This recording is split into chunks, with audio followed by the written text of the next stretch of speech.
Hey y'all, Grandma Rose here. I want to talk to you about seed saving today.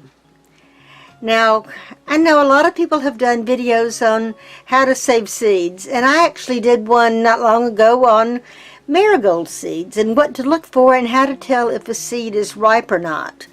I mean, it's not so difficult to save the seeds. I mean, it's pretty easy to tell what's a seed and what's not a seed most of the time. Some flower seeds are a little bit difficult. Some of the plants like brassicas, so your cabbage and cauliflower and broccoli and that kind of things. Seeds are pretty small. Mustard, the seeds are pretty small. And a mustard seed really is not that tiny when you compare it to something like amaranth. Amaranth seeds are really tiny, and some seeds are just almost powdery. It's hard to even tell that there's a seed there. But most of the vegetable seeds that we're dealing with, there's no problem with that, so that's not a problem. The problem is to tell, once you've collected the seeds, how do you tell if the seed is ripe or not? How do you tell if the seed is going to germinate or not? You've got all these seeds. Are they any good? Are they going to come up? Well, the main thing you want to look for is, are they hard? Let me look. I want to show you something I have here. Let me see over here to the side if I can find where I put it. Okay, here we go, right here. I saved some butternut squash. Also, I'm going to show you in a bit how to make one of these envelopes like this.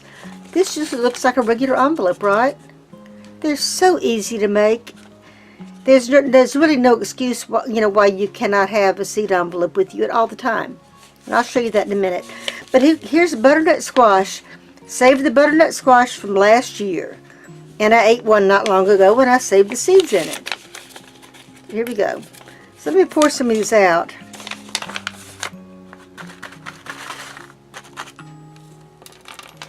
What do they look like?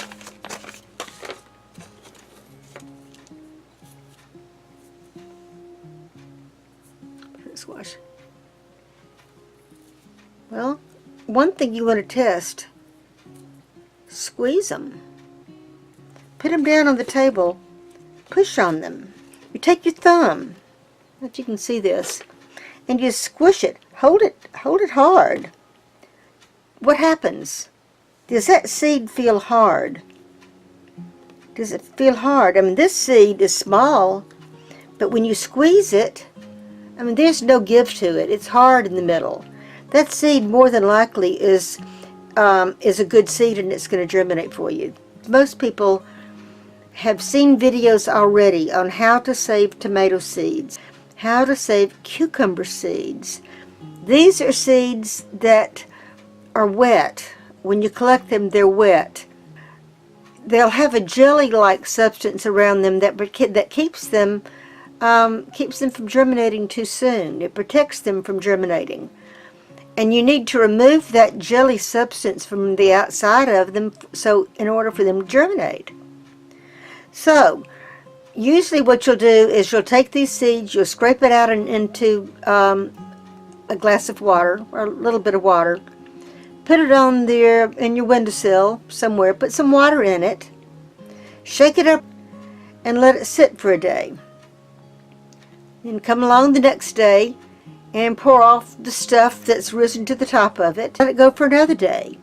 You usually don't need to let it go for more than a couple of days. After that, then what's happening is it's fermenting. The bacteria, the things that are in the seeds, on the seeds, are fermenting, and that is breaking down that coat that's on the outside of the seeds. And then your seeds are going to germinate a lot better than if you didn't do that. But for the most part, doing this fermentation process, and the water's going to look nasty. Any seeds that are not ripe are going to float to the top. The seeds that are good seeds are going to sink to the bottom. So you pour off the stuff that's on the top. And at the end of it, let's say after the end of a couple of days, you pour the stuff that's risen to the top away. Throw it away. Then you continue to rinse the seeds with changes of water until it runs clear. And then you pour your seeds out on a paper towel or a piece of wax paper. A piece of wax paper works better for me, or parchment paper. Paper towel's their seeds are going to stick to the paper towel.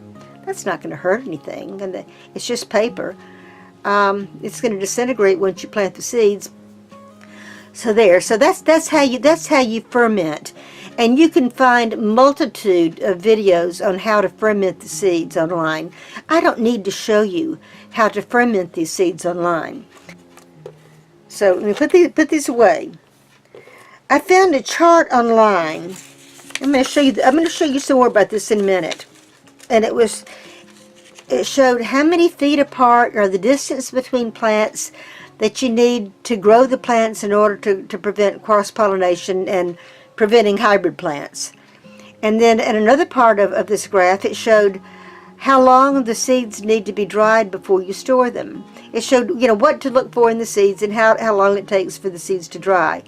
And that was kind of surprising, because even dry seeds, like dry beans, that are going to rattle in the pods when you pick them off the plant, you don't want to just immediately put them into a plastic envelope or a plastic bag. It says that you need to continue to dry them in the open air for another week or two. Tomato and pepper seeds and cucumbers and things like that, after you've gone through the cleaning process and gone through the fermentation process and collect the seeds, these seeds need to be dried 3 weeks, 3 entire weeks before you store them.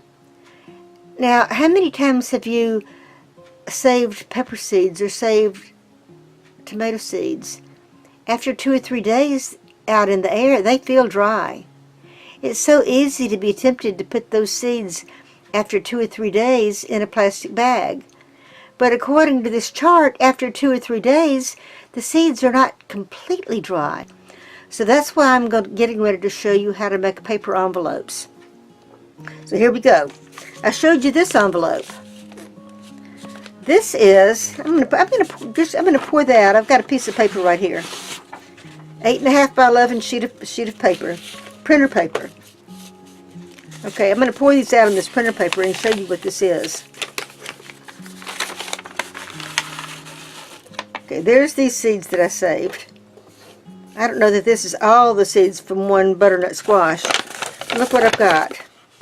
Here's this piece of paper on my tray. Here's this piece of paper. And you see I scribbled on it. I had used this, I was painting something. I'll put that back there. Take this piece of paper now. Now I'm going to move this off to the side. Okay, so I've taken this piece of paper. Now we're going to fold it from the corner to the side. Make this corner like that. There, corner there. And then just make a crease in it.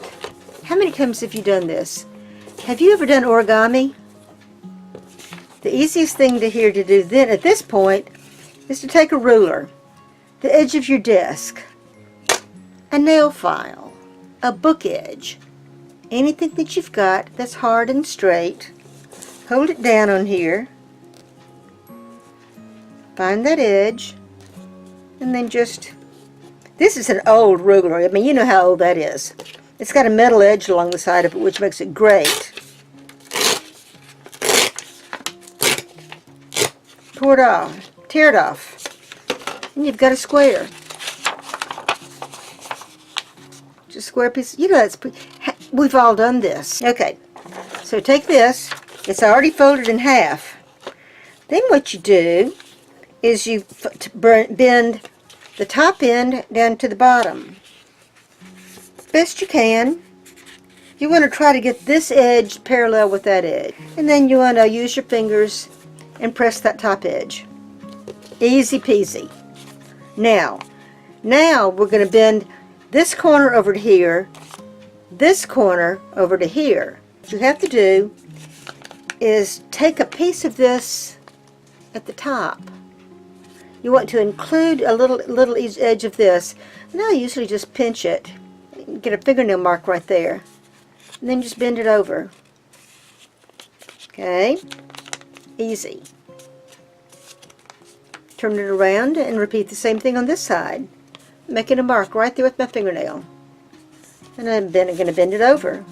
It doesn't matter how big a mark you make.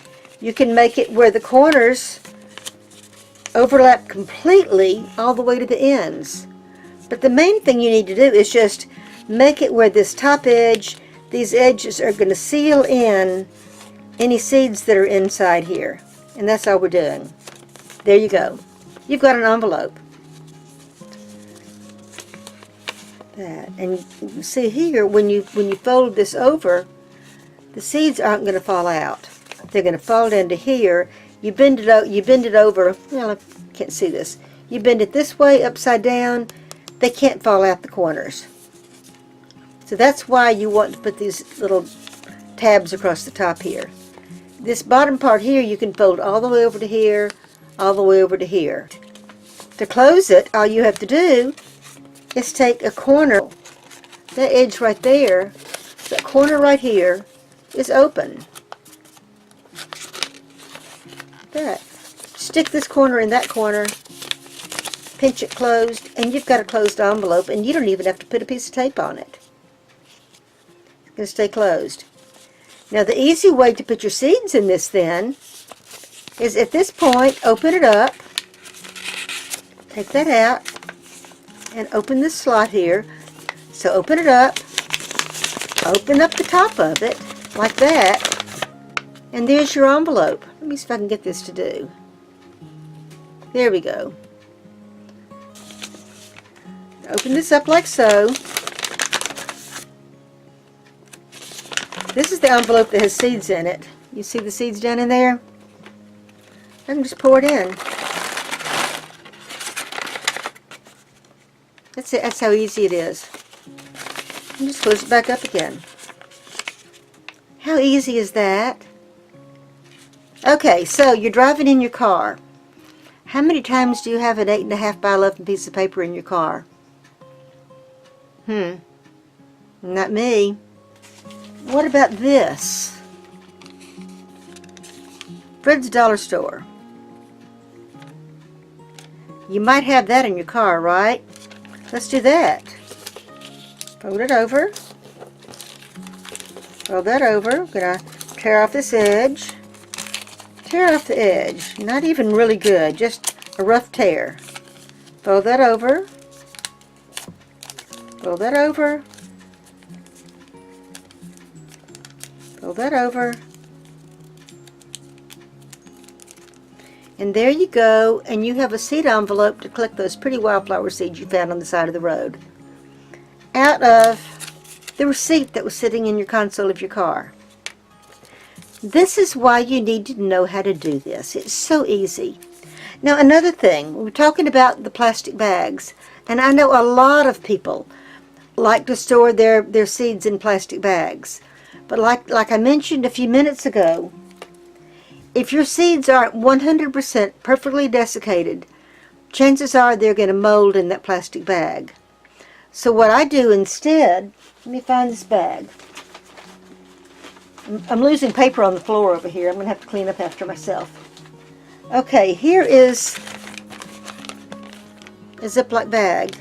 And look what I've got in it. I've got seeds that these are some of the seeds left over from the seed swap at the Deep South Gathering this spring. I've planted some of them, but I didn't plant all of them.